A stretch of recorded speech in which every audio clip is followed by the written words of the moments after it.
The blower is supposedly brand new reconditioned, well not brand new but reconditioned, and it just runs a bit tight in a few spots when you turn it over by hand.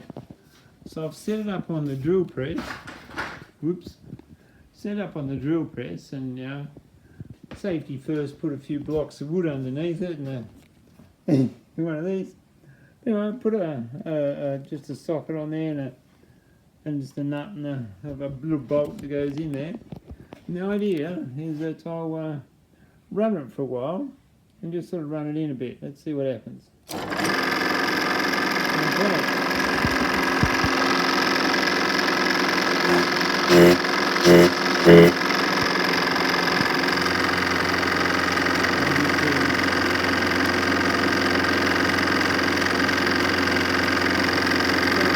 This side, and chucking this side, not much, a bit of vibration, but that could just be from there. Anyway, I'll let it run for a while, let's see if it gets any easier. I'm just running it in a bit. It's going now for a little while, so I've just taken the socket off and I'll just give it a spin. See that spins now on its own? Before it wasn't really doing that. It's a little bit notchy. Yeah, there. 1, 2, 3. 1, 3. And then it's all 3 again. And it's got those 3 notches. So it's not perfect. I'll just run it a bit more. I've got it going again, but I'm going to put some soap suds up there.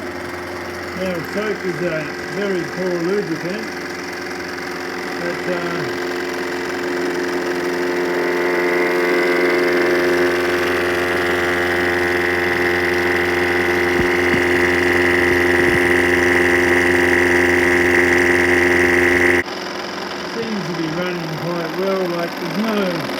a little bit of knocking from that, but none of the bearings are getting hot. Touch none of the bearings. Nothing too warm. Well, I've ran it for an hour now, so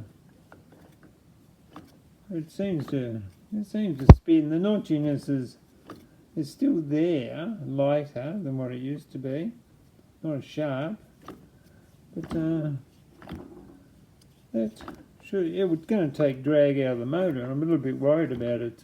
I've still got that notchiness, so I took the cover off it just to try and figure out where that there. See there, it's just very light, but it's there.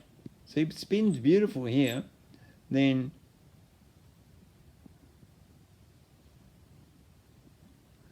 that's it. So I'm trying to work out what's going on. I've tried a few things. I've got just a little bit of thin, what would you call it, aluminium.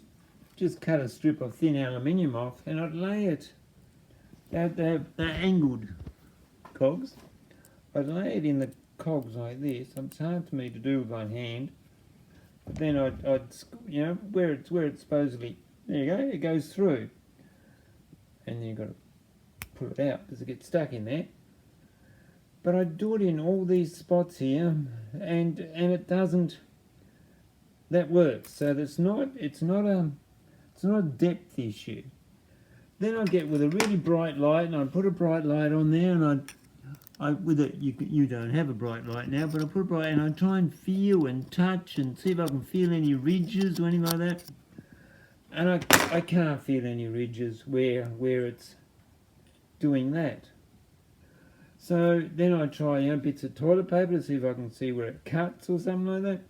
Then I try bits of aluminium foil to see how that works. And I'm not having any success at this stage. Where I'm finding it better is I'm using a series of small files and just sort of trying to clean up the teeth and run a file up and down on there and feel if I can feel some resistance somewhere and work on that bit of resistance. It's getting better, but it's not perfect yet. I've just got to keep working it. I think I'll get there, and I'm showing you this video so you can see where the notchiness is. I found some of the culprits, so what I want you to do is keep a close eye on just where those teeth, see where those teeth are, so they're getting close to each other. See how there is a gap between them? There is a gap. There is a gap. But there, that one right there. See that there's no gap? Go back. See there's a gap between them all? Gap, gap, gap, no gap. It's touching. So it's been hit with something or whatever. So I've just got to file that down, and that one will be one of them. Well, it took a while, but I got there. It spins freely all the way now. So it was the teeth edges and down there, it was just all over the place.